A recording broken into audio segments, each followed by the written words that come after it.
ಗುರುವಾರ ನನ್ನ ಮಕ್ಕಳು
ಹುಟ್ಟುತ್ತಿದ್ದರೆ ಆಗ ನಿನ್ನ ಪಾದಾರ್ಚನೆಗೆ ಸವೆಯುತ್ತಿದ್ದೆ. ಗಿಡದಲ್ಲಿ ಹೂವಾಗಿ ಹುಟ್ಟುತ್ತಿದ್ದರೆ ಆಗ ಗಿಡದಲ್ಲಿ ಹೂವಾಗಿ ಹುಟ್ಟುತ್ತಿದ್ದರೆ ಆಗ ಪಾದ ಪೂಜೆಯ ಸಮಯ ಬಳಿ ಸೇರುತ್ತಿದ್ದೆ. ಶ್ರೀಗಂಧನಾಗಿ ಹುಟ್ಟುತ್ತಿದ್ದರೆ ಆಗ ನಿನ್ನ ಪಾದಾರ್ಚನೆಗೆ ಸವೆಯುತ್ತಿದ್ದೆ. ದೇವಾಲಯ ಮತ್ತು ವಿದ್ಯಾಲಯ ಎರಡು ಸಮಾಜದ ಕಣ್ಣುಗಳಿದ್ದಂತೆ. ಆ ಕಣ್ಣುಗಳ ಶುಭ್ರತೆ ಮತ್ತು ಸ್ವಚ್ಛತೆಯನ್ನು ಕಾಪಾಡುವಂಥ ಕೆಲಸ ಎಲ್ಲರದ್ದಾಗಿದೆ. ದೇವಾಲಯಗಳಿಗೆ ರಥೋತ್ಸವ ಎಷ್ಟು ಪ್ರಾಮುಖ್ಯವೋ ಅಷ್ಟೇ ವಿದ್ಯಾಲಯಗಳಿಗೆ ವಾರ್ಷಿಕೋತ್ಸವ ಕೂಡ ಮಹತ್ವಪೂರ್ಣವಾದದ್ದು.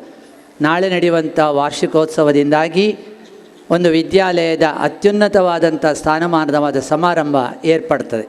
ಹಾಗಾಗಿ ಇವತ್ತಿನ ವಿಷೇದವಾಗಿ ಅಲಂಕರಿಸಿದಂತಹ ಒಂದು ವೇದಿಕೆಯಲ್ಲಿ ಬೇರೆ ಬೇರೆ ಅಭ್ಯಾಗತರು ಬಂದು ಶುಭ ನುಡಿಯುವುದರೊಂದಿಗೆ ಈ ಕಾರ್ಯಕ್ರಮ ಪ್ರಾರಂಭವಾಗ್ತದೆ. ಈ ಹಿಂದೆ ಡಾಕ್ಟರೇಟ್ ಜಯಂತಿಯವರನ್ನು, ಭಾರತಿಯವರನ್ನು ಕರೆಸಿಕೊಂಡು, ನಾಳೆ ರಮೇಶ್ ಭಟ್ರವರನ್ನು ಕರೆಸಿಕೊಂಡು, ಹೀಗೆ ಕಲೆಗಾಗಿ ತನ್ನ ಜೀವವನ್ನು ಮುಡಿಪಾಗಿಟ್ಟಂಥ ಜನರನ್ನು, ಸಜ್ಜನರನ್ನು ಗೌರವಿಸುವ ಮೂಲಕ ಈ ಕಾರ್ಯಕ್ರಮಗಳನ್ನು ಮಾಡಿಕೊಂಡು ಬರ್ತಾ ಇರುವಂಥ ಸೂರಜ್ ಸಂಸ್ಥೆ ಅತ್ಯಂತ ಸ್ತುತ್ಯ ಮತ್ತು ಸ್ವಾಗತಾರ್ಹ ಕೆಲಸವನ್ನು ಮಾಡ್ತಾ ಇದೆ. ಇವತ್ತು ವಿದ್ಯಾಸಂಸ್ಥೆಗಳು ಮಕ್ಕಳನ್ನು ಶಕ್ತಿವಂತರನ್ನಾಗಿ ಮಾಡುವುದರ ಜೊತೆಗೆ ಮೌಲ್ಯಾಧಾರಿತ ಜೀವನವನ್ನು ಮಾಡುವಂತಹ ಕೆಲಸ ಕಾರ್ಯಗಳಿಗೆ ತೊಡಗಿಸಬೇಕು.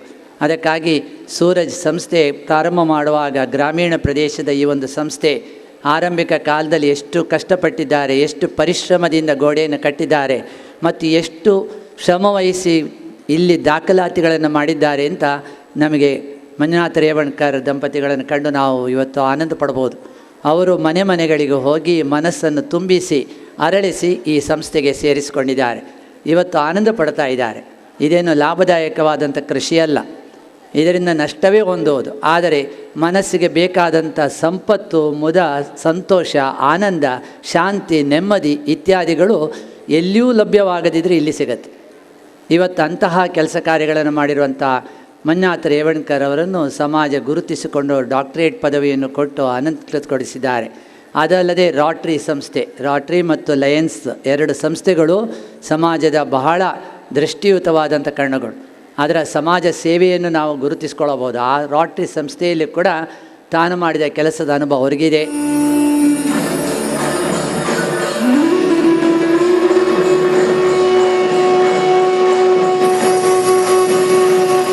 ಮಾನ್ಯ ಕುಲಪತಿಗಳು, ಮಂಗಳೂರು ವಿಶ್ವವಿದ್ಯಾನಿಲಯ ಮಂಗಳೂರು, ಡಾಕ್ಟರ್ PS ಪಡಿತಾ ಅವರೇ, ನನಗೆ ಭಾಳ ಒಂದು ಖುಷಿ ಆಗ್ತಾ ಇದೆ. ಯಾಕಂತ ಹೇಳಿದರೆ ಪಡಿತಾಯವರು ನನ್ನ ಮಾರ್ಗದರ್ಶಕರು ಹೌದು, ನನ್ನ ಹಿತಚಿಂತಕರು ಹೌದು. ನಮ್ಮ ಬಾಂಧವ್ಯ ಸಾಧಾರಣ ಒಂದು 10 ವರ್ಷದಿಂದ ನಮ್ಮ ಬಾಂಧವ್ಯವಿದೆ. ಅವರು ಇವತ್ತು ನಮ್ಮ ಸೂರಜ್ ಕಲಾಸಿರಿ ಉದ್ಘಾಟನೆಗೆ ಬಂದಿದ್ದಾರೆ. ಉದ್ಘಾಟಿಸುವ ಮೂಲಕ ನಮ್ಮನ್ನು ಕೃತಾರ್ಥರಾಗಿ ಮಾಡಲಿಕ್ಕೆ ಬಂದಿದ್ದಾರೆ. ಅವರನ್ನು ನಾನು Suraj education and charitable trust ವತಿಯಿಂದ ಹಾಗೂ ಸೂರಜ್ ಕಲಾಸಿರಿಯ ಈ ಸಂಭ್ರಮದ ವೇದಿಕೆಯಲ್ಲಿ ನಾನು ಅತ್ಯಂತ ಗೌರವಪೂರ್ವಕವಾಗಿ ಅವರನ್ನು ಸ್ವಾಗತಿಸುತ್ತೇನೆ.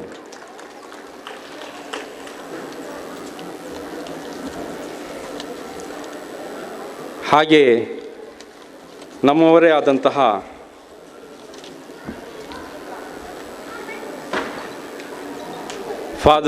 ರೆವರೆಂಡ್ ಫಾದರ್ JB ಸಾಲ್ಡಾನ, 1ನೇ ಧರ್ಮಗುರುಗಳು ಸೆಂಟ್ ಸೆಬೆಸ್ಟಿಯನ್ ಚರ್ಚ್ ಪೆರ್ಮನೂರು.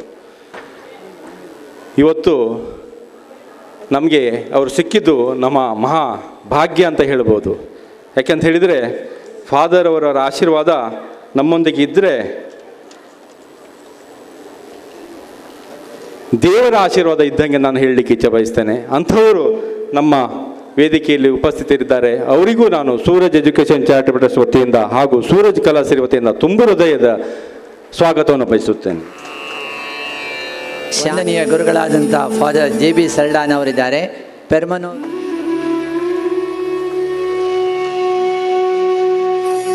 ಆಟೋಮೊಬೈಲ್ ಪತ್ರಕರ್ತರ ಸಂಘ ರಶೀದ್ ಅವರು ಧರ್ಮ ಕೇಂದ್ರದ ಮುಖ್ಯಸ್ಥರು ನಮ್ಮ ಜೊತೆ ಇದ್ದಾರೆ. ಅವರಿಗೆ ಉಬೈದುಲ್ಲಾ ಶಿವಾದ ಅತಿಥಿಗಳು. ಇವತ್ತು ಅಬ್ದುಲ್ ರಶೀದ್ ಅವರು ವೇದಿಕೆಯಲ್ಲಿದ್ದಾರೆ. ಇದು ಅವರ ಮನಸ್ಸಿಗೆ ನೆಮ್ಮದಿಯನ್ನು ಕೊಡುವ ಸಂಪಾದನೆ. ಇದು ಮನಸ್ಸಿಗೆ ಇವತ್ತು ಈ ವಿದ್ಯಾಸಂಸ್ಥೆ ಆ ಕೆಲಸವನ್ನು ಮಾಡ್ತಾ ಇದೆ. ವಾರ್ಷಿಕೋತ್ಸವದ ಈ ಸುಸಂದರ್ಭದಲ್ಲಿ ಹಲವಾರು ಕಾರ್ಯಕ್ರಮಗಳನ್ನು ಜೋಡಣೆಗಳನ್ನೆಲ್ಲ ಮಾಡಿದೆ. ಭಾರತ ಒಂದು ಪುರಾತನ ರಾಷ್ಟ್ರ. ಸುದೀರ್ಘ ಸಾಂಸ್ಕೃತಿಕ ಪರಂಪರೆ ಇಲ್ಲಿನದು. ಜ್ಞಾನ, ವಿಜ್ಞಾನ, ಲೌಕಿಕ ಸಂಪತ್ತುಗಳಿಗೆ ಜಗತ್ತಿನ ಕಣ್ಣು ಕೋರೈಸುವಂತೆ ಬೆಳಗಿದ ದೇಶ ನಮ್ಮದು. ಶಿಕ್ಷಣ ಬುದ್ಧಿಗೆ ಸಂಬಂಧಿಸಿದ್ದಾದರೆ ಸಂಸ್ಕಾರ ಮನಸ್ಸಿಗೆ, ಹೃದಯಕ್ಕೆ ಹಾಗೂ ಆತ್ಮಕ್ಕೆ ಸಂಬಂಧಿಸಿದ್ದು. ಭಾಷೆ, ಕಾವ್ಯ, ಆಧ್ಯಾತ್ಮಗಳಂತೆ ಮನುಷ್ಯನನ್ನು ಸುಸಂಸ್ಕೃತಗೊಳಿಸುವ ಅತ್ಯಂತ ಪ್ರಭಾವಶಾಲಿಯಾದ ಮಾಧ್ಯಮವೆಂದರೆ ಅದು ಕಲೆ. ಸಾಹಿತ್ಯ ಸಂಗೀತ ಕಲಾವಿಹೀನ ಸಾಕ್ಷಾತ್ ಪಶುಪುಚ್ಚ ವಿಷಾಣಹೇನ. ಸಾಹಿತ್ಯ ಸಂಗೀತ ಕಲೆಗಳಲ್ಲಿ ಆಸಕ್ತಿ ಇಲ್ಲದವನು ಕೊಂಬು ಬಾಲಗಳಿಲ್ಲದ ಪಶುವಿಗೆ ಸಮಾನನೆಂದು ಹೇಳುತ್ತಾರೆ. ಶಿಕ್ಷಣವು ನಮ್ಮ ನಾಡಿನ ಸಂಸ್ಕೃತಿ ಕಲೆಗಳೊಳಗೆ ಬೆರೆತಾಗ ಅದು ಪ್ರಕೃಷ್ಟವಾಗುತ್ತದೆ. ಈ ಸಮಾಜಕ್ಕೆ ಒಂದು ಒಳ್ಳೆಯ ಶಿಕ್ಷಣ ಸಂಸ್ಥೆಯನ್ನು ನೀಡಬೇಕು. ಅದು ನಮ್ಮ ಭಾರತೀಯ ಸಂಸ್ಕೃತಿಯ ಪ್ರತೀಕವಾಗಿರಬೇಕು. ಆ ಮೂಲಕ ಒಂದು ನಾಗರಿಕತೆ ಉಳ್ಳಂಥ ಉತ್ತಮ ನಾಗರಿಕರನ್ನು ಸೃಷ್ಟಿಸಬೇಕು ಎಂಬ ಉದ್ದೇಶದಿಂದ ಈ ಸಂಸ್ಥೆಯನ್ನು ಹುಟ್ಟುಹಾಕಿದ್ದಾರೆ. ಹಲವು ಆಸೆ ಆಕಾಂಕ್ಷೆಗಳನ್ನು ಇಟ್ಟುಕೊಂಡು ಈ ಕಲಾವೇದಿಕೆಯನ್ನು ನಿರ್ಮಿಸಿದ್ದಾರೆ.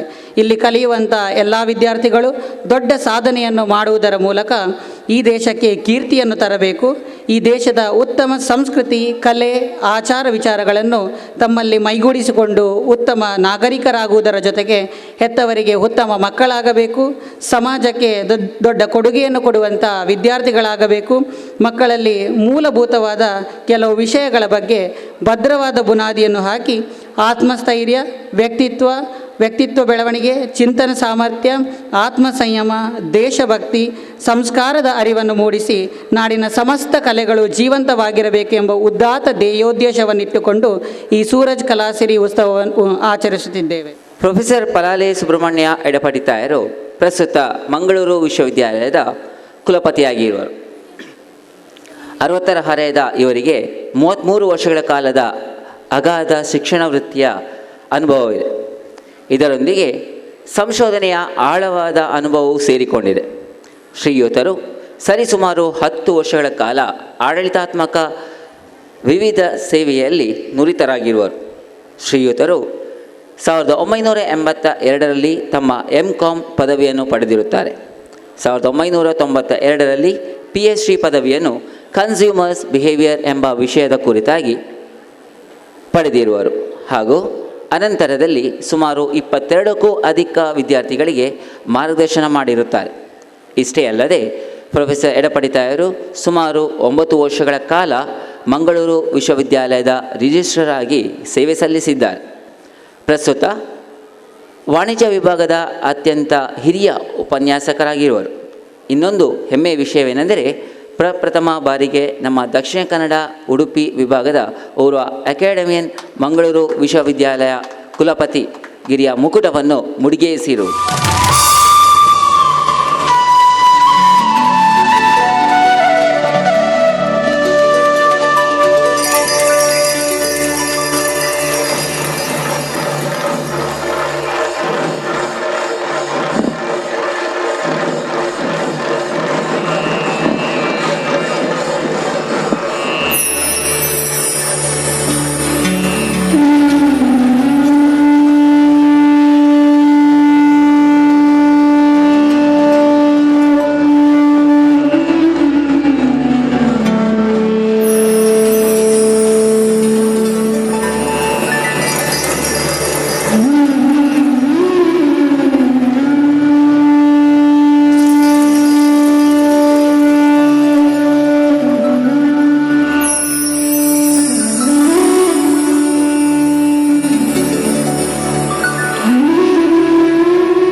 ಗಿಡಗಳಿಗೆ ನೀರೆರೆಯುವಂಥ ಪ್ರಜ್ಞೆ, ಪರಿಸರವನ್ನು ಉಳಿಸುವಂಥ ಒಂದು ಅರಿವಳಿಕೆ, ಅದು ಅಲ್ಲದೆ ನಮಗೆಲ್ಲ ನೆಮ್ಮದಿಯ ಬದುಕನ್ನು ಕೊಟ್ಟ ಹಿಂದಿನವರ ಒಂದು ಜೀವನದ ಬದುಕು ಮುಂದಿನವರಿಗೆ ಸಿಗಲಿ ಎಂಬ ಒಂದು ಆಶಯ ಇದು ಮಾಡ್ತಾ ಇರುವುದು. ಹಿಂದಿನವರು ಹಿಂದೆ ಆದಂಥ ಘಟನೆಯಿಂದಾಗಿ ನಮಗಿವತ್ತು ತೋಟ ಸಮೃದ್ಧಿಯಾಗಿ ಬೆಳೆದು ಬಿಟ್ಟಿದೆ. ಅದು ಮುಂದಿನವರಿಗೆ ಸಿಗಲಿ, ಅದೇ ಒಂದು ಪ್ರಜ್ಞೆ ನಮ್ಮಲ್ಲಿ ಮುಂದುವರಿಯುತ್ತಾ ಹೋಗಲಿ. ಇನ್ನಷ್ಟು ಜನರು ಇರುವೊಂದು ಭೂಮಿಯನ್ನು ಉಳಿಸುವಂಥ ಪ್ರಜ್ಞೆ ಎಲ್ಲ ಕಡೆಯಲ್ಲೂ ಕೂಡ ಆಗಲಿ. ಎಳೆಯರಿಂದಲೇ ಇದು ಅಭ್ಯಾಸವಾಗುತ್ತಾ ಬೆಳೆಯುತ್ತಾ ಅದನ್ನೇ ಬೆಳೆಸಿಕೊಳ್ಳುವಂಥ ಮನಸ್ಸುಗಳು ಅರಳಲಿ ಎಂಬ ಒಂದು ಆಶಯದೊಂದಿಗೆ ಉದ್ಘಾಟನೆಯನ್ನು ಎಲ್ಲ ಅತಿಥಿಗಳು ಗಿಡಗಳಿಗೆ ನೀರೆರೆಯುವ ಮೂಲಕ, ಆಹಾರವನ್ನು ಪರಿಸರಕ್ಕೆ ಬೆಳೆಯುವಂಥ ಮರಗಳಿಗೆ ನೀಡುವ ಮೂಲಕ, ಎಲ್ಲ ಪ್ರಾಣಿಗಳ ಸಕಲ ಜೀವಿಗಳ ಸಂರಕ್ಷಣೆಯನ್ನು ಮಾಡುವ ಮೂಲಕ ಈ ಕಾರ್ಯಕ್ರಮದ ಉದ್ಘಾಟನೆಯ ಒಂದು ಪರಿಕಲ್ಪನೆಯನ್ನು ಮಾಡ್ತಾ ಇದ್ದೇವೆ. ಇದನ್ನು ನೋಡಿದ ಮಕ್ಕಳು ಇನ್ನಷ್ಟು ಬೆಳೆಯುವಂತಾಗಲಿ ಅಂತ ಆಶಿಸ್ತಾ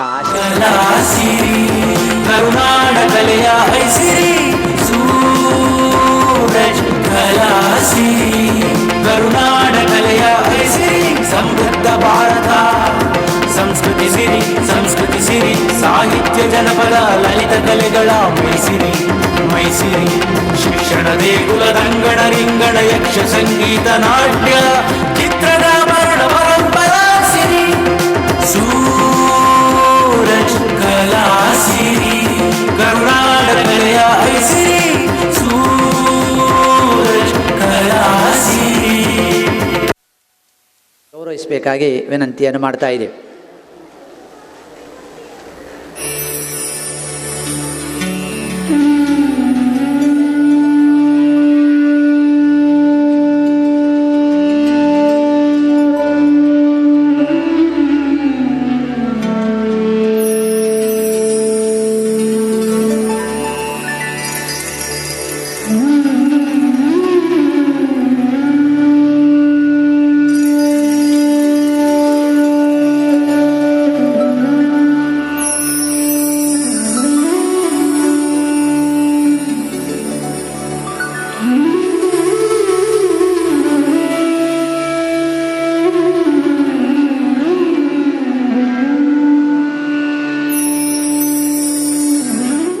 ಈ ಒಂದು ಕಾರ್ಯಕ್ರಮ ಯಶಸ್ವಿಯಾಗಿ ನಡೀಲಿ. ನಾನು ಕೂಡ ಗ್ರಾಮೀಣ ಪ್ರದೇಶದ ಶಾಲೆಯಲ್ಲೇ ಓದಿದ್ದು, ಅದು ಸರ್ಕಾರಿ ಶಾಲೆಯಲ್ಲಿ ಓದಿದ್ದು. ಬೆಂಗಳೂರು ಮಹಾನಗರ ಪಾಲಿಕೆಯ ಶಾಲೆಯಲ್ಲಿ ವಿದ್ಯುತ್ ಸೌಲಭ್ಯ ಇರಲಿಲ್ಲ ಮತ್ತು ಈ ಮಳೆ ಬಂದರೆ ಶಾಲೆ ಒಳಗೆ ಹಸುಗಳೆಲ್ಲ ಬಂದುಬಿಡ್ತಿತ್ತು. ಇಂಥ ಶಾಲೆಯಲ್ಲಿ ನಾನು ಕೂಡ ಓದಿದ್ದು. ನಮ್ಮ ಕುಲಪತಿಗಳಿಗೆಲ್ಲ ಗೊತ್ತಾಗ್ತದೆ, ಗೌರ್ಮೆಂಟ್ ಶಾಲೆಯಲ್ಲಿ ಓದಿದವರೇ ಇವತ್ತಿನ ದಿವಸ ಉನ್ನತ ಮಟ್ಟದಲ್ಲಿ ಕಾರ್ಯನಿರ್ವಹಿಸ್ತಾ ಇದ್ದಾರೆ. ನಾನು ಕೂಡ ಹೆಮ್ಮೆಯಿಂದ ಹೇಳ್ಕೊಳ್ತೇನೆ. ಹಾಗೆ ಈ ಸೂರಜ್ ಸಂಸ್ಥೆಯಲ್ಲಿ ಓದಿರ್ತಕ್ಕಂಥ ವಿದ್ಯಾರ್ಥಿಗಳನ್ನ ನೋಡ್ತಿದ್ರೆ ನನ್ನ ವಿದ್ಯಾರ್ಥಿ ಜೀವನ ಹೇಗಿತ್ತು ಹಾಗೇ ಇದೆ ಅನಿಸ್ತಾ ಇದೆ. ನೀವೆಲ್ಲರೂ ನಿಮಗೆ ಮುಂದೆ ದಿನಗಳಲ್ಲಿ ಒಳ್ಳೆಯ ಭವಿಷ್ಯ ಸಿಗಲಿ, ಉತ್ತಮವಾದಂಥ ವಿದ್ಯಾಭ್ಯಾಸ ಪಡೆದು ಈ ದೇಶಕ್ಕೆ, ಈ ಸಮಾಜಕ್ಕೆ ಒಳ್ಳೆಯ ಕೆಲಸ ಮಾಡುವಂಥ ಭಾಗ್ಯವನ್ನು ದೇವರು ನಿಮಗೆ ಕೊಡಲಿ. ಇಲ್ಲಿ ಇತ್ತೀಚಿನ ದಿನಗಳಲ್ಲಿ ಶ್ರೀಮಂತರು ಶಿಕ್ಷಣ ಸಂಸ್ಥೆ ಮತ್ತು ವ್ಯವಸಾಯದ ಬಗ್ಗೆ ಕಾಳಜಿ ವಹಿಸ್ತಾ ಇದ್ದಾರೆ. ಹಣ ಸಂಪಾದನೆ ಮಾಡಿ ಆದಮೇಲೆ ಏನು ಮಾಡಬೇಕು ಅಂತ ಪ್ರಶ್ನೆ ಬರುತ್ತೆ.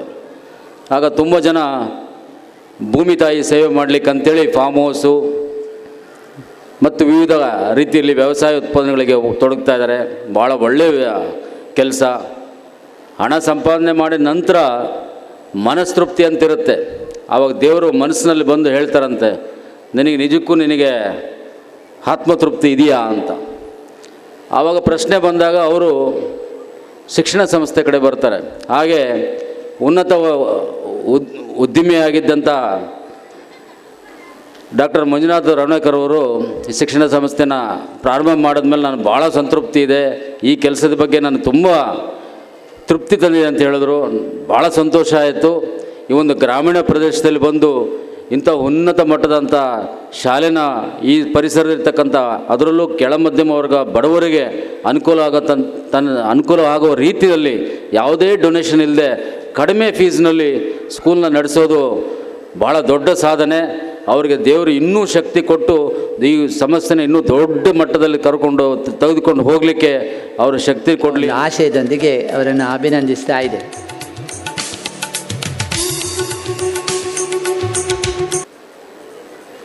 ಮಂಜುನಾಥ್ ಎಸ್ ರೇವನ್ಕರ್ ದಂಪತಿಗಳು ನನಗೆ ತಿಳಿದ ಮಟ್ಟಿಗೆ ಆಭರಣದ ವ್ಯಾಪಾರಿಗಳು, ಬಂಗಾರದ ವ್ಯಾಪಾರಿಗಳು. ಭಾಳ ಶ್ರೀಮಂತಿಗೆ ವ್ಯಾಪಾರ ಬಂಗಾರ ಅಂತ ಹೇಳಿದರೆ. ನನಗೆ ಇಷ್ಟು ದೊಡ್ಡ ಬಂಗಾರದ ವ್ಯಾಪಾರ ಮಾಡುವವರು ಈ ಒಂದು ಕುಗ್ರಾಮದ ಅಂತಿರುವಂಥ ಹಳ್ಳಿಗೆ ಬಂದು ಇಲ್ಲಿ ಸ್ಕೂಲ್ ನಡೆಸ್ತಾರೆ ಅಂತ ಹೇಳಿದಾಗ ನನಗದು ನಂಬಲಿಕ್ಕೆ ಆಗಲಿಲ್ಲ. ಯಾಕೆಂತೇಳಿದರೆ ವ್ಯಾಪಾರಸ್ಥರಿಗೆ ವ್ಯಾಪಾರ ಆದ ಹಾಗೆ ಲಾಭ ಜಾಸ್ತಿ ಆಗುವಾಗ ಇನ್ನಷ್ಟು ಹಣವನ್ನು ನಾವು ಕೂಡಿ ಹಾಕುವ ಅಂತ ಹೇಳುವಂಥ ಒಂದು ಆಸೆ ಹುಟ್ಟುವಂಥದ್ದು ನಾವು ಇಲ್ಲಿ ಲೋಕದಲ್ಲಿ ಕಾಣುವಂಥ ಪರಿಸ್ಥಿತಿ. ಇದು ಒಂದು ವಿಭಿನ್ನವಾಗಿ ಆ ಅಂಗಡಿಯನ್ನು ಯಾರೋ ಅವರಿಗೆ ಸಂಬಂಧಪಟ್ಟವರು ನಡೆಸ್ತಾ ಇಲ್ಲಿಗೆ ದಿನಂಪ್ರತಿ ಬಂದು ಈ ಶಾಲೆಯನ್ನು ಮಾಡಿಕೊಂಡು ಹೋಗುವ ಉದ್ದೇಶ ಏನಪ್ಪ ಅಂತ ಹೇಳುವಂಥದ್ದು ನನ್ನ ತಲೆಯಲ್ಲಿತ್ತು. ಅದಕ್ಕೆ ಈಗ ಉತ್ತರ ಸಿಕ್ಕಿದ್ದು ವೇದಿಕೆ ಬರುವ ಮೊದಲು ಅವರ ಕಚೇರಿಯಲ್ಲಿ ಕೂತು ಮಾತಾಡುವಾಗ 2-3 ವಿಷಯಗಳನ್ನು ನಮ್ಮ ಕುಲಪತಿಯವರೊತ್ತಿಗೆ ಮತ್ತು ಅರೂರು ಶ್ರೀಪತಿರವರೊಂದಿಗೆ ಚರ್ಚೆ ಮಾಡ್ತಾ ಇರುವಾಗ 2-3 ಮಾತು ಅಲ್ಲಿ ಬಂತು. ಅದರಲ್ಲಿ ಒಂದು ಮಾತು ಏನೆಂದು ಹೇಳಿದರೆ, ಎಲ್ಲ ವ್ಯಾಪಾರಕ್ಕಿಂತ ನನಗೆ ಬಹಳ ಒಂದು ಮನಸ್ಸಿಗೆ ಸಂತೋಷ ಕೊಟ್ಟಂಥ, ಮುದು ಕೊಟ್ಟಂಥ ಒಂದು ವ್ಯವಸ್ಥೆ ಶಿಕ್ಷಣದ ಸಂಸ್ಥೆಯನ್ನು ನಡೆಸುವುದರ ಮೂಲಕ. ಇದರಲ್ಲಿ ನಾನು ಒಂದು ದೈವಶಕ್ತಿಯನ್ನು ಕಂಡಿದ್ದೇನೆ. ಮಕ್ಕಳಿಗೆ ವಿದ್ಯಾಭ್ಯಾಸ ಕೊಡುವಂಥದ್ದು ಇದೊಂದು ಮಹತ್ತರವಾದಂಥ ಕಾರ್ಯ ಅಂಥೇಳಿ ನನಗೆ ದೇವವಾಣಿಯ ಮೂಲಕ ಸಿಕ್ಕಿದಂತಾಗಿದೆ ಅಂತ ಹೇಳೋ ಮಾತನ್ನು ಹೇಳಿದ್ರು. ಆಗ ನನ್ನ ಪ್ರಶ್ನೆಗೆ ಇವತ್ತು ಉತ್ತರ ಸಿಕ್ಕಿದೆ ಅಂತ ಹೇಳಲಿಕ್ಕೆ ನಾನು ಬಯಸಿದ್ದೆ ಅದು. ಆದರೆ ನಾನು ದೀರ್ಘವಾಗಿ ಹೇಳಿದೆ, ಈ ಕಲಾಶ್ರೀಯನ್ನು ಕಳೆದ 2 ವರ್ಷಗಳಿಂದ ನಡೆಸಿ ಇವತ್ತು 3ನೇ ವರ್ಷಕ್ಕೆ ಇವರು ನಡೆಸ್ಕೊಂಡು ಬಂದಿದ್ದಾರೆ. ಬೇರೆ ಕಲಾಶ್ರೀ ಅಂತ ಹೇಳಿದ್ದಕ್ಕೆ ನಿಮ್ಮ ಮೆರವಣಿಗೆ ಮೂಲಕ ಒಂದು ಮಾಡಿದಂಥ ಕಾರ್ಯಕ್ರಮ, ಇವತ್ತು ನಡೆದಂಥ ಕಾರ್ಯಕ್ರಮ, ನಾಳೆಯಲ್ಲಿ ಅದ್ಧೂರಿಯಲ್ಲಿ ಆಗುವಂಥ ಕಾರ್ಯಕ್ರಮ ಇದೊಂದು ಸಾಕ್ಷಿಯಾಗ್ತದೆ. ಈ ಕಾರ್ಯಕ್ರಮದಲ್ಲಿ ಊರಿನ ಹತ್ತಿರದ ನಿವಾಸಿಗಳು ಹೆಚ್ಚಿಗೆ ಕೈ ಜೋಡಿಸಿಕೊಂಡು ಇವರಿಗೆ ಬೆನ್ನೆಲುಬಾಗಿ ನಿಲ್ಲಬೇಕು. ಕಲಾಶ್ರೀ ಮಾಡುವುದಂದರೆ ಸ್ಕೂಲ್ ಡೇ ಮಾಡುವುದಾದರೆ ಒಂದು ಖರ್ಚು, ಅದು ಬೇರೆ ರೀತಿ. ಕಲಾಶ್ರೀ ಅಂತ ಮಾಡುವಾಗ ಇದಕ್ಕೆ ಬೇಕಾದಷ್ಟು ಖರ್ಚು ಬರ್ತದೆ. ಅದನ್ನು ಯಾವುದಕ್ಕೂ ಲೆಕ್ಕ ಮಾಡದೆ ನಮ್ಮ ಈ ಸಂಸ್ಥೆ ಈ ಮೂಲಕ ಜನರಿಗೆ ಪರಿಚಯ ಆಗಬೇಕು, ಸಾಂಸ್ಕೃತಿಕ ಕಾರ್ಯಕ್ರಮ ಉಳಿಯಬೇಕು ಅಂತ ಹೇಳುವ ದೃಷ್ಟಿಯಲ್ಲಿ ಮಾಡುವಂಥ ಈ ಮುಖ್ಯಸ್ಥರಿಗೆ ನಿಮ್ಮೆಲ್ಲರ ಬೆಂಬಲ ಹೆಚ್ಚಿನ ರೀತಿಯಲ್ಲಿ ಕೊಡಬೇಕು ಅಂತೇಳಿ ಪ್ರಾರ್ಥಿಸ್ತೀವಿ. ಈ ಸಂಸ್ಥೆ ಕೆಲವು ಮಕ್ಕಳನ್ನು ದತ್ತು ತೆಗೆಯುವಂಥ ವಿಷಯವನ್ನು ಕೂಡ ಹೇಳಿದರು.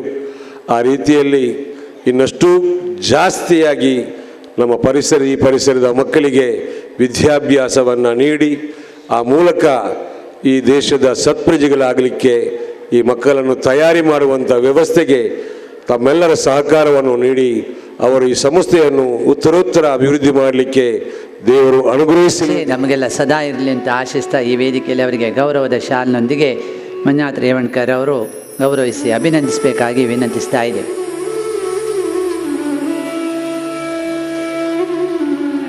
ಸಂತೋಷವಾಗುತ್ತಾ ಇದೆ. ಗ್ರಾಮೀಣ ಪ್ರದೇಶದಲ್ಲಿ ಡಾಕ್ಟರ್ ಮಂಜುನಾಥ್ ದಂಪತಿಗಳು ಒಂದು ಅತ್ಯುತ್ತಮವಾದ ಶಿಕ್ಷಣ ಸಂಸ್ಥೆಯನ್ನು ಕಟ್ಟಿಕೊಂಡು ಗ್ರಾಮಾಂತರ ಮಕ್ಕಳಿಗೆ ಕೇವಲ ಪಾಠವನ್ನು ಹೇಳಿಕೊಡುವುದು ಮಾತ್ರವಲ್ಲ, ಮಕ್ಕಳ ಸರ್ವತೋಮುಖ ಅಭಿವೃದ್ಧಿಗೋಸ್ಕರ ಶ್ರಮಿಸುತ್ತಾ ಇದ್ದಾರೆ. ಇದಂತೂ ಖಂಡಿತವಾಗಿಯೂ ಸಂತೋಷದ ವಿಷಯ. ಈ ದಂಪತಿಗಳಿಗೆ ಕೈಚಪ್ಪಾಳೆ ನೀಡಬೇಕೆಂದು ನಾನು ನಿಮ್ಮಲ್ಲಿ ಕೇಳಿಕೊಳ್ಳುತ್ತಾ ಇದ್ದೇನೆ. ಈ ಕಾರ್ಯಕ್ರಮ ಆರಂಭವಾಗುವ ಮೊದಲು ಶಾಲೆಯ ಮುಂಭಾಗದಲ್ಲಿ ಮಕ್ಕಳು ಭಜನೆ ಮಾಡ್ತಾ ಇದ್ದರು. ಆ ಭಜನೆ ಮಾಡುತ್ತಿದ್ದ ರೀತಿಯನ್ನು ನೋಡಿದಾಗ ನನಗಂತೂ ಬಹಳಷ್ಟು ಸಂತೋಷವಾಯಿತು.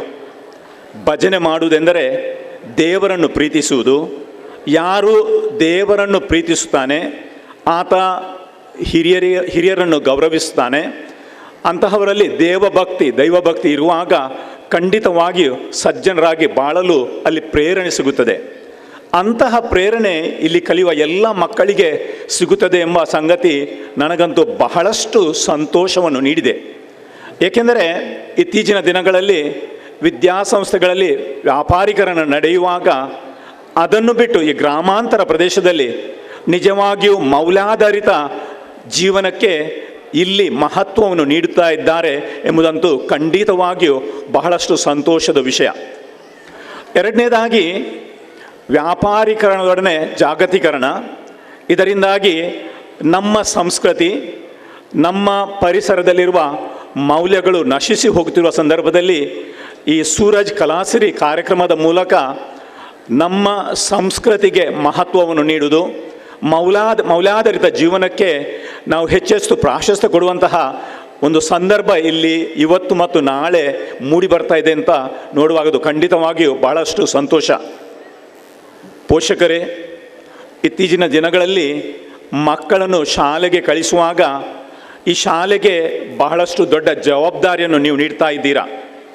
ಮನೆಯಲ್ಲಿ ಮಕ್ಕಳಿಗೆ ಪೋಷಕರಾದ ನೀವು ಏನನ್ನು ಕಲಿಸಲು ಅಸಾಧ್ಯವಾಗಿದೆ ಅದನ್ನು ಈ ಶಾಲೆಯಲ್ಲಿ ಈ ಅಧ್ಯಾಪಕ ವೃಂದದವರು, ಈ ಸಂಸ್ಥೆಯ ಸಂಚಾಲಕರು, ಈ ಮ್ಯಾನೇಜ್ಮೆಂಟ್ ಮಕ್ಕಳಿಗೆ ಹೇಳಿಕೊಡ್ತಾ ಇದೆ.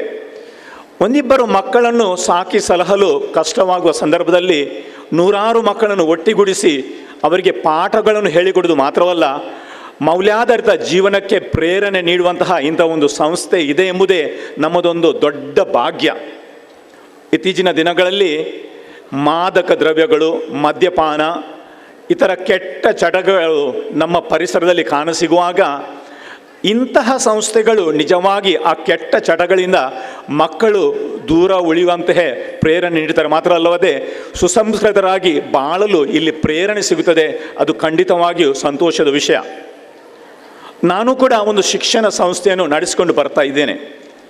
ಕೆಲವೊಮ್ಮೆ ಶಾಲೆಯಲ್ಲಿ ಚಿಕ್ಕ ಪುಟ್ಟ ಸಮಸ್ಯೆಗಳಾದಾಗ ಪೋಷಕರು ಬಂದು ಶಿಕ್ಷಕರ ಮೇಲೆ ಎಗರಿ ಬೀಳುವುದು, ಬೈಯುವುದು, ಇಂತಹ ಸಂಗತಿಗಳನ್ನು ನಾನು ಕಣ್ಣಾರೆ ಕಂಡಿದ್ದೇನೆ.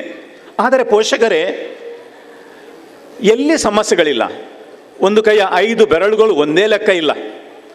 ಮನೆಯಲ್ಲಿ ಮಕ್ಕಳನ್ನು ನಾವು ಶಾಂತವಾದ ರೀತಿಯಲ್ಲಿ, ಅರ್ಥಭರಿತವಾದ ರೀತಿಯಲ್ಲಿ ಪೋಷಿಸಲು ನಮಗೆ ಕಷ್ಟವಾಗುವಾಗ ನೂರಾರು ಮಕ್ಕಳನ್ನು ಈ ಅಧ್ಯಾಪಕ ವೃಂದದವರು ಹೇಗೆ ಸೂಕ್ತವಾದ ದಾರಿಯಲ್ಲಿ ನಡೆಸುವುದು, ಅದೊಂದು ಖಂಡಿತವಾಗಿ ಪಂಥಾಹ್ವಾನ. ಶಿಕ್ಷಕರಲ್ಲೂ ಕೆಲವೊಮ್ಮೆ ತಪ್ಪುಗಳಾಗ್ತವೆ, ಪೋಷಕರಲ್ಲೂ ಕೂಡ ತಪ್ಪುಗಳಾಗ್ತವೆ. ಆದುದರಿಂದ ಪೋಷಕರಾದ ನೀವು ಈ ಸಂಸ್ಥೆಯ ಮೇಲೆ ನಂಬಿಕೆಯನ್ನು ಇಟ್ಟಿರುವುದಾದರೆ ಖಂಡಿತವಾಗಿಯೂ ಯಾವುದೇ ರೀತಿಯ ಅಸಹ್ಯದ ಮಾತುಗಳನ್ನು ಆಡುವುದಾಗಲಿ, ಯಾವುದೇ ರೀತಿಯ ಕೆಟ್ಟ ಚಿಂತನೆ ಇಟ್ಟುಕೊಂಡು ಬೈಯುವುದಾಗಲಿ ಅದು ಖಂಡಿತವಾಗಿ ಸಲ್ಲದೆಂದು ನಾನು ನಿಮಗೆ ಹೇಳಲು ಇಚ್ಛಿಸುತ್ತೇನೆ.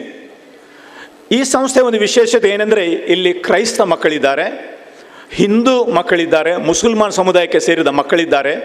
ಎಲ್ಲರೂ ಒಟ್ಟಾಗಿ ಜೀವಿಸ್ತಾರೆ.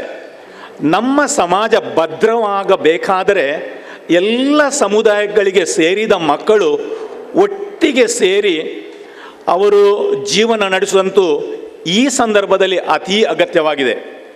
ನಮ್ಮ ಸಮಾಜದಲ್ಲಿ ಎಲ್ಲ ಸಮುದಾಯದವರು ಒಟ್ಟಿಗೆ ಕೂಡಿ ಶಾಂತಿಯಿಂದ ಬಾಳಿ ಸಮಾಜ ಕಟ್ಟುವಂತಹ ಒಂದು ಕೆಲಸವನ್ನು ಮಾಡಬೇಕು.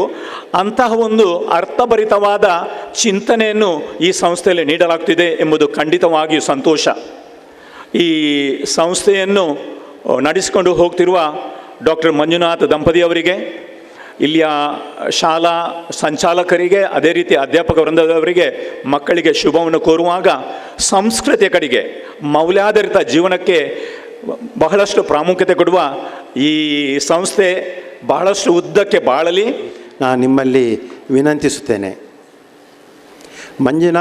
ಮಿಸ್ಟರ್ ಮಂಜುನಾಥ್ ರೇವಂಕರ್ ಮತ್ತು ನನಗೆ ಸಾಧಾರಣ 15ರಿಂದ 20 ವರ್ಷದಿಂದ ಬಹಳ ಒಂದು ಆತ್ಮೀಯತೆ. ಅವರು ಇಂಥ ಒಂದು ಗ್ರಾಮದಲ್ಲಿ ಒಂದು ಒಳ್ಳೆಯ ಸ್ಕೂಲನ್ನು ನಡೆಸಿಕೊಂಡು ಬರೋದು ನಮಗೆ ನಿಜವಾಗಿ ಒಂದು ಹೆಮ್ಮೆಯನ್ನು ತಂದು ಕೊಡುತ್ತದೆ. ಇಲ್ಲಿ ನಾನು ಈಗಾಗಲೇ ಮಂಜುನಾಥ್ ರೇವಂಕ್ ಅವರು ಹೇಳಿದ ಪ್ರಕಾರ ಸಾಧಾರಣ 950 ಮಕ್ಕಳುಗಳು ಇಲ್ಲಿ ಶಾಲೆ ವಿದ್ಯಾಭ್ಯಾಸವನ್ನು ಪಡ್ಕೊಂಡು ಬಂದಿದ್ದಾರೆ.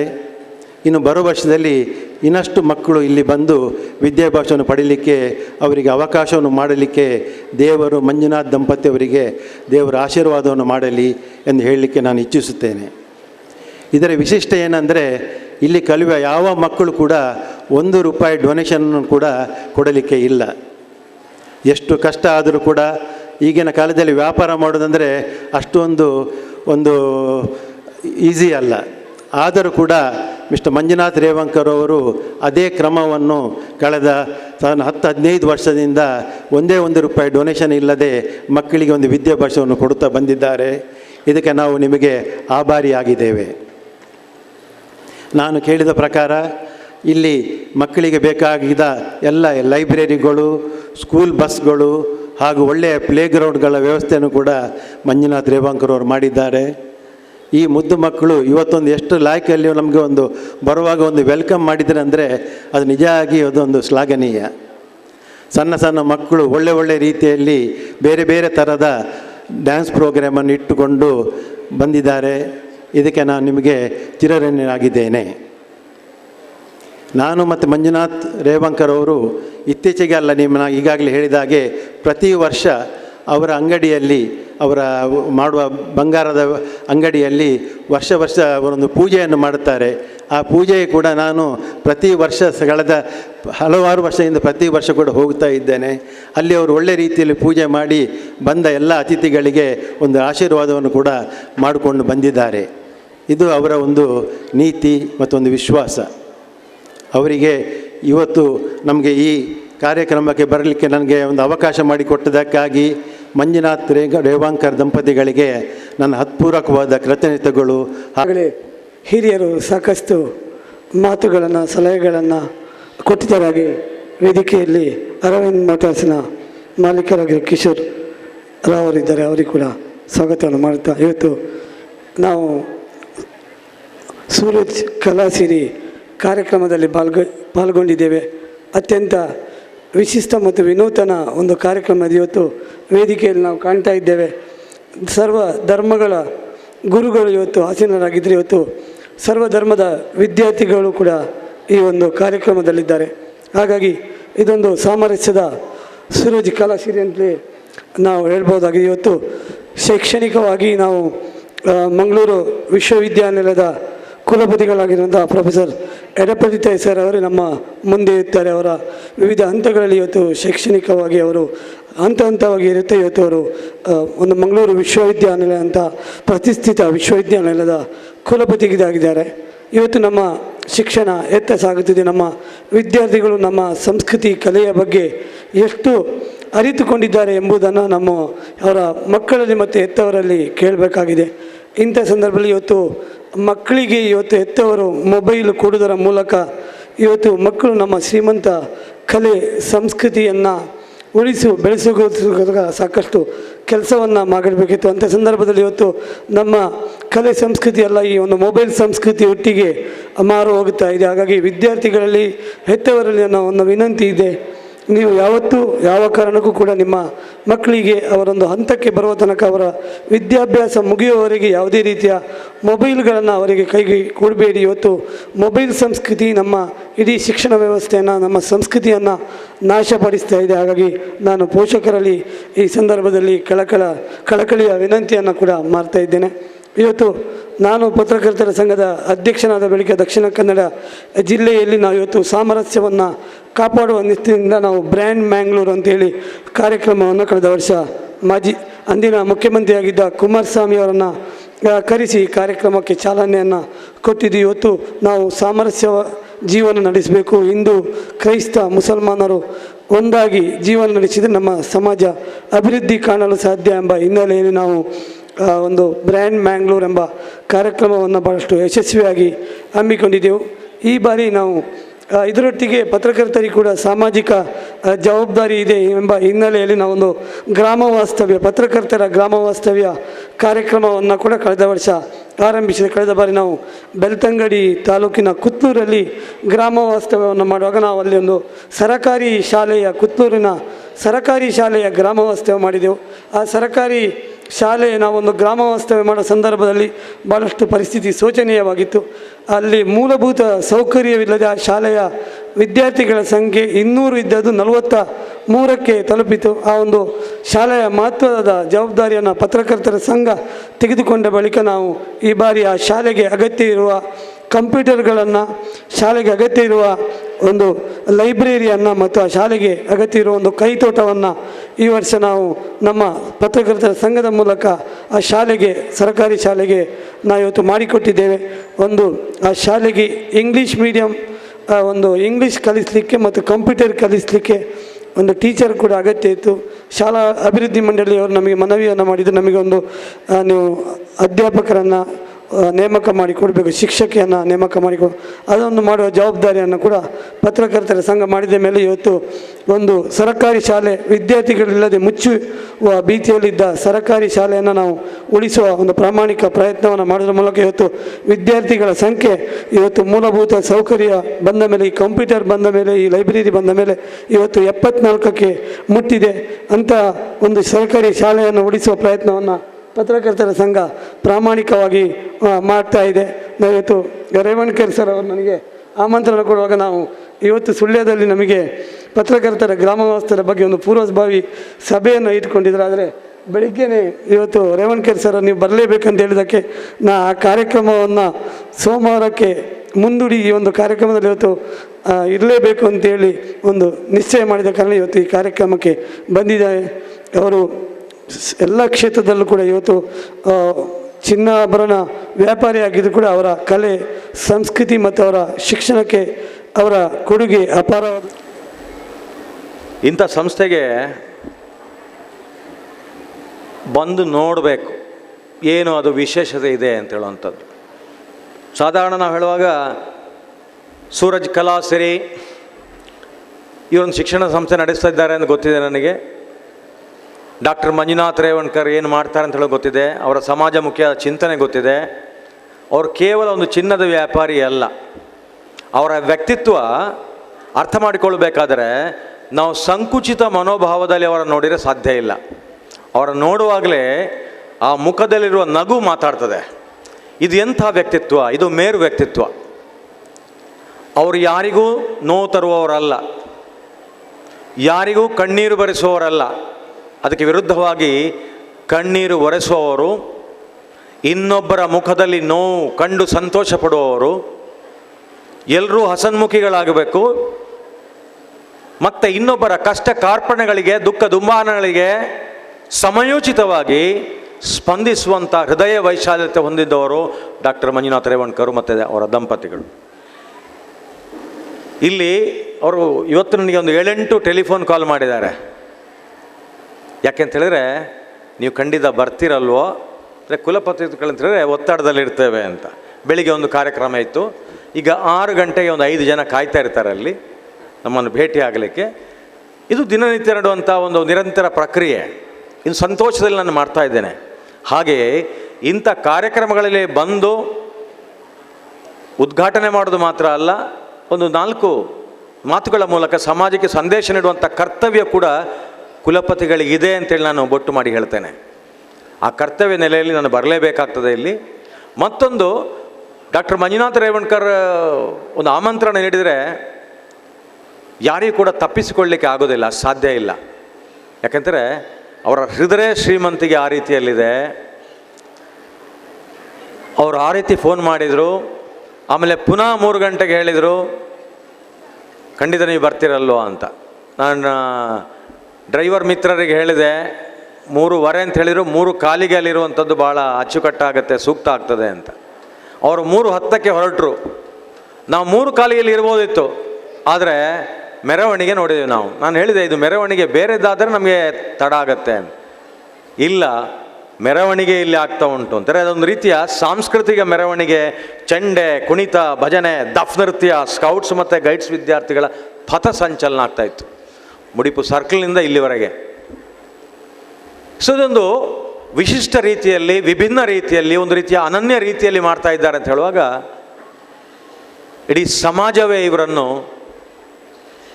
ಒಂದು ಬಹಳ ಗೌರವಯುತವಾಗಿ ನೋಡ್ತದೆ. ನಾವು ಸಮಾಜದಿಂದ ಗೌರವ ಪಡಿಬೇಕಾದ್ರೆ ಕೇವಲ ಅಡ್ವರ್ಟೈಸ್ಮೆಂಟ್ ಮೂಲಕ ಆಗೋದಿಲ್ಲ. ಶ್ರೀನಿವಾಸ ನಾಯಕರಿಗೆ ಗೊತ್ತಿದೆ, ಅವ್ರು ಹೇಳಿ ಗ್ರಾಮ ವಾಸ್ತವ್ಯದ್ದು ಹೇಳ್ತಾರೆ. ಅವರು ಶಾಲೆಗಳಿಗೆ ಕಂಪ್ಯೂಟರ್ ಕೊಡುವಂಥದ್ದು ಹೇಳ್ತಾರೆ. ಥರ ಒಂದು ಪತ್ರಕರ್ತರ ಸಂಘ ಇದು ಮಾಡಬಹುದಾ ಅಂತೇಳಿ ಯಾರು ಯೋಚನೆ ಮಾಡೋದಾದರೆ ನಿಮ್ಮ ಯೋಚನೆಗೆ ಮೀರಿ ಇವತ್ತು ಮಾಡಬೇಕಾಗತ್ತೆ. ಯಾಕೆಂತೇಳಿದ್ರೆ ಪ್ರತಿಯೊಂದು ಸಂಸ್ಥೆಗೆ ಒಂದು ಸಾಂಸ್ಥಿಕ ಜವಾಬ್ದಾರಿ ಇದೆ. ಅದೇ ರೀತಿ ಮಂಗಳೂರು ವಿಶ್ವವಿದ್ಯಾಲಯ ಕೂಡ ಸಾಂಸ್ಥಿಕ ಜವಾಬ್ದಾರಿ ಇದೆ. ಸಾಂಸ್ಥಿಕ ಸಾಮಾಜಿಕ ಜವಾಬ್ದಾರಿ ಅಂತ ಹೇಳ್ತೇವೆ, ಇನ್ಸ್ಟಿಟ್ಯೂಷನಲ್ ಸೋಷಿಯಲ್ ರೆಸ್ಪಾನ್ಸಿಬಿಲಿಟಿ ಅಂತ. ಸೊ ಇಲ್ಲಿ ಈ ನಿಟ್ಟಿನಲ್ಲಿ ಡಾಕ್ಟರ್ ರೇವಣ್ಕರ್ ನಿಜವಾಗಿ ಎಲ್ಲರೂ ಮೆಚ್ಚುವಂಥ ಕೆಲಸ, ಸಮಾಜ ಗಮನಿಸುವಂಥ ಕೆಲಸ ಮಾಡ್ತಾರೆ. ಇಂಥ ಒಂದು ಮೆರವಣಿಗೆ ಜೊತೆಗೆ ನಾನು ಬಂದ ನಂತರ ದಫ್ ನೃತ್ಯ ಅದೆಲ್ಲ ನನ್ನ ಎದುರಿಗೆ ಆಗಬೇಕು, ನಾವು ಅತಿಥಿಗಳ ಎದುರಿಗೆ ಆಗಬೇಕು. ನೀವು ನೋಡಿದರೆ ಈ ಮುದ್ದು ಮಕ್ಕಳಿಗೆ ಉತ್ತೇಜಿಸಿದಾಗ ಆಗತ್ತೆ ಅಂತ ಹೇಳುವಂಥದ್ದು ಖಂಡಿತ ಹೌದು. ಮಕ್ಕಳು ಕಣ್ಣಿಗೆ ಕಾಣುವ ದೇವರು ಅಂತ ಹೇಳ್ತೇನೆ, ಅವರು ದೇವರಿಗೆ ಸಮಾನ. ಕೆಲವರಿಗೆ ಹಿರಿಯರಿಗೆ ಗುರುಗಳಿಗೆ ನಾವು ಹೇಳ್ತೇವೆ ತೀರ್ಥರೂಪ ಸಮಾನರಾದ ಅಂತ, ತಂದೆಗೆ ಸಮಾನರಾದವರು ಅಂತ ಹೇಳ್ತೇವೆ. ಹಾಗೆಯೇ ಮಕ್ಕಳು ಏನು ಮಾಡಿದರೂ ಚಂದ, ಅವರ ತೊದಲು ನುಡಿಗಳು ಕೂಡ ಅಂದ. ಯಾಕೆಂದರೆ ಮಕ್ಕಳಲ್ಲಿರುವಂಥದ್ದು ನಿಷ್ಕಲ್ಮಶವಾದಂಥ ಮನಸ್ಸು. ಇದು ದೇವರಲ್ಲಿ ಮಾತ್ರ, ಅಥವಾ ದೇವರಿಗೆ ಹತ್ತಿರ ಇರುವಂಥ ಧರ್ಮಗುರುಗಳಿಗೆ ಮಾತ್ರ. ಹಾಗಿರುವಾಗ ಮಕ್ಕಳು ಮಾಡುವಂಥದ್ದು ಚಂದ, ಅವರನ್ನು ನಾವು ಪ್ರೋತ್ಸಾಹಿಸಬೇಕು, ಉತ್ತೇಜಿಸಬೇಕು. ನಮ್ಮ ಸಮಯ ಅಲ್ಲಿ ನಾವು ಕಳೆಯುವುದಲ್ಲ, ಸಮಯವನ್ನು ಇನ್ವೆಸ್ಟ್ ಮಾಡುವಂಥದ್ದು ನಮ್ಮ ನೈತಿಕ ಜವಾಬ್ದಾರಿ ಆಗ್ತದೆ ಅಂತೇಳಿ ನಾನು ಕಂಡುಕೊಂಡೆ. ಮಕ್ಕಳ ನೃತ್ಯ ಇರಬಹುದು, ಭಾಳ ಚೆನ್ನಾಗಿ ಆಯಿತು. ಆ ನಂತರ ಇಲ್ಲಿ ಇವರು ಸಮಾಜದ ಗಣ್ಯ ವ್ಯಕ್ತಿಗಳನ್ನು ಕರೆದಿದ್ದಾರೆ. ಇಲ್ಲಿ ಶ್ರೀ ಜನಾಬ್ ಅಬ್ದುಲ್ ರಶೀದ್ ಅವರು, ಉಳ್ಳಲ್ ದರ್ಗಾ ಅಲ್ಲಿ ನನಗೆ ಅವರು ಧರ್ಮಗುರುಗಳು ಒಂದು ರೀತಿಯಲ್ಲಿ. ಅವ್ರ ಹತ್ರ ಹೇಳಿದರು, ಎಡಪಡಿ ತೇರೆ ನಿಮ್ಮನ್ನು ಬಂದು ಕಾಣಬೇಕು ಅಂದಿದ್ದೆ ಅಂದೆ. ಇಲ್ಲ, ಉರುಸಿದ್ರೆ ಉರುಸಿಗೆ ನಾನು ಬರಲೇಬೇಕು ಅಂತ ಹೇಳಿದೆ. ನಾನು ಈ ಹಿಂದೆಯೂ ನಾನು ಬಂದಿದ್ದೆ, ಅದು ಈ ಸಲ ತಡ ಆಗ್ತಾ ಇದೆ ಅಂತ ಹೇಳಿದರು. ಸೊ ಈ ಜನಾಬ್ ಅಬ್ದುಲ್ ರಶೀದ್ ಕೂಡ ಅವರು ಒಂದು ಸಮಾಜಕ್ಕೆ ಯಾವ ಸಂದೇಶ ನೀಡಬೇಕೋ ಅದನ್ನು ನೀಡಿದ್ದಾರೆ. ಅದೇ ರೀತಿ ರೆವರೆಂಡ್ ಫಾದರ್ JB ಸಲ್ದಾನ್ ಅವರು, ಹೃದಯ ವೈಶಾಲ್ಯತೆ ಇರುವಂಥ ಒಂದು ಧರ್ಮಗುರುಗಳು, ಬಹಳ ಪ್ರೀತಿಯಿಂದ ಮಾತಾಡಿದ್ದಾರೆ, ಮುದ್ದು ಮಕ್ಕಳನ್ನು ಉದ್ದೇಶಿಸಿ ಮಾತಾಡಿದ್ದಾರೆ. ಡಾಕ್ಟರ್ ಮಂಜುನಾಥ ರೇವಣ್ಕರ್ ಇಂಥ ಕೆಲಸ ಇನ್ನೂ ಮುಂದುವರಿಸಿಕೊಂಡು ಹೋಗಬೇಕಂತ ಅವರ ಬೆನ್ನು ತಟ್ಟಿ ಹೇಳಿದ್ದಾರೆ. ಅವರ ಕೆಲಸಗಳನ್ನು ಗುರುತಿಸಿದ್ದಾರೆ, ಅದು ಪ್ರಶಂಸನೀಯ, ಶ್ಲಾಘನೀಯ ಅಂತ ಧರ್ಮಗುರುಗಳು ಎಲ್ಲರನ್ನೂ ಆಶೀರ್ವದಿಸಿದ್ದಾರೆ. ಸೊ ಅದೇ ರೀತಿ ಶ್ರೀನಿವಾಸ ನಾಯಕ್ ಕೂಡ ಹೇಳಿದ್ದಾರೆ, ನೋಡಿ ಇವತ್ತು ನಾವು ಭಾರತೀಯರು ನಮ್ಮ ಸನಾತನ ಧರ್ಮ ಮರಿತಾ ಇದ್ದೇವೆ. ನಮ್ಮಲ್ಲಿಯೇ ಎಲ್ಲ ಶಕ್ತಿ ಸಾಮರ್ಥ್ಯ ಇದೆ. ಹಿತ್ತಲ ಗಿಡ ಮದ್ದಲ್ಲ ಅಂಥೇಳಿ ಕೆಲವೊಮ್ಮೆ ನಾವು ಪಾಶ್ಚಾತ್ಯ ಸಂಸ್ಕೃತಿಯ ಅಂಧಾನುಕರಣೆ ಮಾಡುವಂಥ ದುಸ್ಸಾಹಸಕ್ಕೆ ಇಳಿತಾ ಇದ್ದೇವೆ. ಇದು ಸಲ್ಲದು, ಇದು ಮಾಡಬಾರ್ದು. ಇದನ್ನೇನಿದ್ರೂ ಕೂಡ ಹೆತ್ತವರು, ಪೋಷಕರು, ಗುರು ಹಿರಿಯರು, ಧರ್ಮ ಗುರುಗಳು ನಮ್ಮ ಮಕ್ಕಳಿಗೆ ಬೋಧಿಸಬೇಕಾಗತ್ತೆ. ನಮ್ಮ ಭಾರತೀಯ ಸಂಸ್ಕೃತಿ ನಾವು ಮರೀದು ಯಾವಾಗ ಅಂತ ಹೇಳಿದ್ರೆ ನಮ್ಮ ಮೊಬೈಲ್ನ ದಾಸರಾಗ್ತೇವೆ ನಾವು. ಈ ಮೊಬೈಲ್ ಸಂಸ್ಕೃತಿ ಇರಬಾರ್ದು ಅಂತ ಹೇಳಿದರು. ಮಕ್ಕಳಿಗೆ ಕೊಡಬೇಡಿ ಅಂತ ಅವ್ರು ಹೇಳಿದರು. ನಾನು ಹೇಳ್ತೇನೆ, ಕೊಡಬೇಡಿ ಅಂತ ಹೇಳೋದಿಲ್ಲ. ಮಕ್ಕಳು ಅದನ್ನು ಉಪಯೋಗಿಸುವಾಗ ಮೊಬೈಲ್ ಮೇಲೆ ಸರಿಯಾದ ನಿಯಂತ್ರಣ ಇರಬೇಕಾಗತ್ತೆ. ಯಾಕೆಂತ ಹೇಳಿದರೆ ಔಷಧಿ ಕೂಡ ಹೆಚ್ಚು ತಗೊಂಡ್ರೆ ನಾವು ಅದು ವಿಷ ಆಗತ್ತೆ. ವಿಷ ಕೂಡ ನಾವು ಹಿತವಾಗಿ ಮಿತವಾಗಿ ತಗೊಂಡ್ರೆ ಅದು ಔಷಧಿ ಆಗತ್ತೆ. ಈ ಸಂದರ್ಭದಲ್ಲಿ ಯಾವುದೇ ಆಗಲಿ ನಾವು ತುಂಬ ಜವಾಬ್ದಾರಿಯುತವಾಗಿ ನಡ್ಕೊಳ್ಬೇಕಾಗತ್ತೆ. ತಿಳಿದ್ರೆ ಹೆತ್ತವರು, ಪೋಷಕರು ಮಕ್ಕಳಿಗೆ ಸರಿಯಾದ ಜವಾಬ್ದಾರಿ ನೀಡಬೇಕಾಗತ್ತೆ. ಸಂಸ್ಕಾರ, ಸಂಸ್ಕೃತಿ ನೀಡಿದರೆ ಮಾತ್ರ ಮುಂದಿನ ಜೀವನದಲ್ಲಿ ಅವರು ಸಮಾಜಮುಖಿಯಾಗಿ ಜೀವನ ನಡೆಸಬಲ್ಲರು, ಸಾಧಕಿ ಆಗಬಲ್ಲರು. ಇಂಥ ಒಂದು ಸಂದರ್ಭದಲ್ಲಿ ನಮ್ಮೆಲ್ಲರ ಪಾತ್ರ ಇದೆ ಅಂತ ಹೇಳಲಿಕ್ಕೆ ಇಷ್ಟಪಡ್ತೇನೆ. ಇವತ್ತು ಮಾತ್ರ ಅಲ್ಲ, ನಾಳೆ ಕೂಡ ಇಲ್ಲಿ ಇಂಥ ಕಾರ್ಯಕ್ರಮ ನಡೀಲಿಕ್ಕಿದೆ.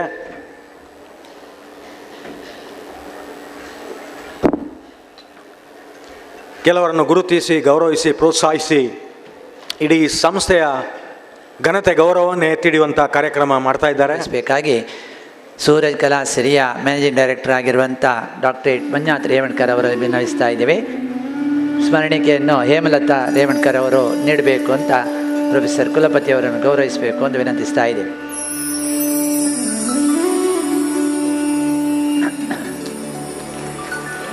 ಅಭಿನಂದನೆಯನ್ನು ನೀಡುವ ಮೂಲಕ ಈ ವೇದಿಕೆಯಲ್ಲಿ ಮಂಜುನಾಥ್ ರೇವಣ್ಕರ್ ಅವರು ಶಾಲು, ಹಾರ ಹಾಗೂ ಹೇಮಲತಾ ರೇವಣ್ಕರ್ ಅವರು ಸ್ಮರಣಿಕೆ ನೀಡಿ ಅರವಿಂದ್ ಮೋಟಾರ್ಸ್ನ ಮಾಲಕರಾದಂಥ ಡೈರೆಕ್ಟರ್ ಆಗಿರುವಂತಹ ಆರ್ ಕಿಶೋರ್ ರಾಯರನ್ನು ಗೌರವಿಸಬೇಕಾಗಿ ವಿನಂತಿಸ್ತಾ ಇದ್ದೀವಿ.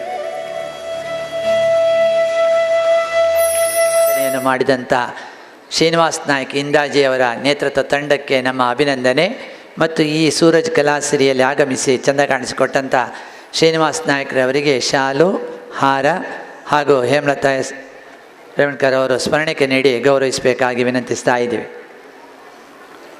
ಕೊಂಕಣಿಯ ತಂದೆ ತಾಯಿಯವರು ನೆನಪಿಸಿಕೊಳ್ಳಬೇಕು. ಅವರು ದೈವಜ್ಞ ಸಮಾಜದ ಹಿರಿಯ ಬಂಧುಗಳು.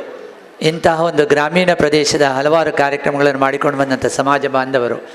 ಅವರಲ್ಲಿ ಅರುಣ್ ಅವರು ಇವತ್ತು ಕರ್ನಾಟಕ ಸರ್ಕಾರ ಕೊಂಕಣಿ ಅಕಾಡೆಮಿಗೆ ಸದಸ್ಯರಾಗಿ ತನ್ನ ಸೇವೆಯನ್ನು ಸಲ್ಲಿಸ್ತಾ ಇದ್ದಾರೆ. ಅವರಿಗೆ ಕೂಡ ಉಜ್ವಲವಾದ ಭವಿಷ್ಯವನ್ನು ಕೋರುತ್ತಾ ಈ ವೇದಿಕೆಯಲ್ಲಿ ಅವರಿಗೆ ಅಭಿನಂದನೆಯನ್ನು ಮಾಡ್ತಾ ಇದ್ದೀವಿ. ನಾಳಿನ ಕಾರ್ಯಕ್ರಮಗಳು ಇವೆ. ಮುಂಜಾನೆ ವಾರ್ಷಿಕೋತ್ಸವ, ಸಂಜೆ ಹೊತ್ತು ಕಲಾ ಕಾರ್ಯಕ್ರಮಗಳಿವೆ. ಶುಭ ನುಡಿ ಮತ್ತು ವಂದನೆಯನ್ನು ನಮಗೆ ಕೊಟ್ಟಿದ್ದಾರೆ. ಫಾದರ್ ಅವರು ಪೆರ್ಮನ್ನೂರು ಧಾರ್ಮಿಕ ಕೇಂದ್ರದ ಮೂಲಕ ಹಲವಾರು ಸಜ್ಜನ ಬಂಧುಗಳಿಗೆ ವಿಶೇಷವಾದ ಪ್ರಸಾದವನ್ನು ನೀಡ್ತಾ ಇದ್ದಾರೆ. ಅವರಿಗೆ ನಮ್ಮ ವಂದನೆಗಳನ್ನು, ಗೌರವಾರ್ಪಣೆಯನ್ನು ಶಾಲು, ಹಾರ ಮತ್ತು ಸ್ಮರಣಿಕೆಯೊಂದಿಗೆ ನೀಡ್ತಾ ಇದ್ದೇವೆ. ಇವತ್ತಿನ ಕಲಾ ವೈಭವ ಈ ವೇದಿಕೆಯಲ್ಲಿ ಪ್ರಾರಂಭಗೊಳ್ಳಲಿವೆ. ಇಂತಹ ಈ ಅಪೂರ್ವ ಕ್ಷಣದಲ್ಲಿ ಪ್ರತ್ಯಕ್ಷವಾಗಿ ಗುರುಗಳನ್ನು ವಂದಿಸಬೇಕು, ಪರೋಕ್ಷವಾಗಿ ಮಿತ್ರರನ್ನು, ಬಂಧುಗಳನ್ನು ವಂದಿಸಬೇಕು ಎಂಬ ಮಾತಿನಂತೆ ಕಾರ್ಯಕ್ರಮದ ಅಂತ್ಯದಲ್ಲಿ ಯಶಸ್ಸಿಗೆ ಸಹಕರಿಸಿದ ಸರ್ವರನ್ನು ವಂದಿಸುವುದು ನಮ್ಮ ಆದ್ಯ ಕರ್ತವ್ಯ. ಅದರಂತೆ ನಮ್ಮ ಇಂದಿನ ಉದ್ಘಾಟನಾ ಕಾರ್ಯಕ್ರಮಕ್ಕೆ ಉದ್ಘಾಟಕರಾಗಿ ಆಗಮಿಸಿ ಕಾರ್ಯಕ್ರಮವನ್ನು ಉದ್ಘಾಟಿಸಿ ನಮಗೆಲ್ಲರಿಗೂ ಶುಭ ಹಾರೈಸಿದ PS ಎಡಪಡತ್ತಾಯ ಮಂಗಳೂರು ವಿಶ್ವವಿದ್ಯಾನಿಲಯ ಕುಲಪತಿಗಳು, ಇವರಿಗೆ ನಮ್ಮ ಸಂಸ್ಥೆಯ ಪರವಾಗಿ, ಸೂರಜ್ ಕಲಾಸಿರಿ ಸಮಿತಿಯ ಪರವಾಗಿ ಹಾರ್ದಿಕ ಧನ್ಯವಾದಗಳು. ಸೂರಜ್ ಕಲಾಸಿರಿ 2018ರ ಸವಿನೆನಪುಗಳನ್ನು ಒಳಗೊಂಡ ನಮ್ಮ ಸ್ಮರಣ ಸಂಚಿಕೆಯನ್ನು ಬಿಡುಗಡೆಗೊಳಿಸಿ ನಮ್ಮೆಲ್ಲರಿಗೂ ಶುಭ ಹಾರೈಸಿದ ಅರವಿಂದ್ ಮೋಟರ್ಸ್ ಪ್ರೈವೇಟ್ ಲಿಮಿಟೆಡ್ನ ಆಡಳಿತ ನಿರ್ದೇಶಕರಾಗಿರುವ ಶ್ರೀ ಅರೂರ್ ಕಿಶೋರ್ ರಾವ್ ಇವರಿಗೂ ಕೂಡ ಹೃದಯಾಂತರಾಳದ ಧನ್ಯವಾದಗಳು. ಇಂದಿನ ಕಾರ್ಯಕ್ರಮದಲ್ಲಿ ನಮ್ಮೊಂದಿಗಿದ್ದು ಆಶೀರ್ವಚನವನ್ನು ನೀಡಿದ ಸೇಂಟ್ ಸೆಬಾಸ್ಟಿಯನ್ ಚರ್ಚ್ ಪೆರ್ಮನ್ನೂರು ಇದರ ಧರ್ಮಗುರುಗಳಾದ ವಂದನೀಯ ಫಾದರ್ JB ಸಲ್ದಾನ ಇವರಿಗೂ ಕೂಡ ನಮ್ಮ ಸಂಸ್ಥೆಯ ಪರವಾಗಿ ಧನ್ಯವಾದಗಳನ್ನು ಸಮರ್ಪಿಸುತ್ತೇನೆ.